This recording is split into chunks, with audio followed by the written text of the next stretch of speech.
I'm pleased to yield to the champion on our side of the aisle for the reauthorization of this important legislation, our Majority Leader Eric Cantor, for 1 minute. The gentleman from Virginia is recognized for 1 minute. Madam Speaker, I thank the gentlelady and congratulate her on her leadership on this issue. As chairwoman of our conference, as a strong advocate for families, for women, for children in our conference, salute her in her efforts to improve the ability for individuals, women who are subject to domestic abuse to get the relief that they need. And in that spirit today, Madam Speaker, I come to the floor in support of the substitute and the amendment that we're offering today. Today, Madam Speaker, a mother and her daughter will go to a shelter seeking safe harbor because they're scared. Another young woman will walk into a hospital emergency room seeking treatment from sexual assault. In some cases, women will wait to report such violent crimes because they don't feel there's a support system in place to help them. Our goal in strengthening the Violence Against Women Act is simple. We want to help all women who are faced with violent, abusive, and dangerous situations.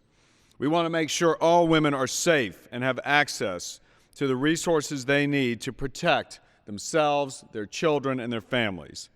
We want them to know that somebody is there and willing to help. And we want them to know that those who commit these horrendous crimes will be punished and not let go. Madam Speaker, that's why we feel so strongly about providing the proper support system and needed relief to thousands of victims and survivors so that they can get on with their lives. For the past several months, we've worked hard in this House to build consensus and to put together the strongest bill possible to improve on that which came from the Senate. Today, I encourage my colleagues to support the House amendment to the Violence Against Women's Act in order to end violence against all people, against all women, and prosecute offenders to the fullest extent of the law, and I yield back. The gentleman yields back. The gentlewoman from Washington reserves, and the gentlewoman from California is recognized.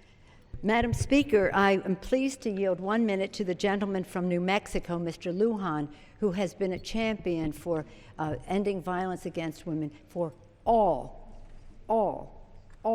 women in America. The gentleman from New Mexico is recognized for 1 minute. Unbelievable. Madam Speaker, last Congress, it was with great disappointment that for the first time since the Violence Against Women Act was signed into law in 1994, House Republicans failed to give us a vote, and Congress failed to reauthorize this important legislation that has reduced domestic abuse and provided victims of violence with vital resources.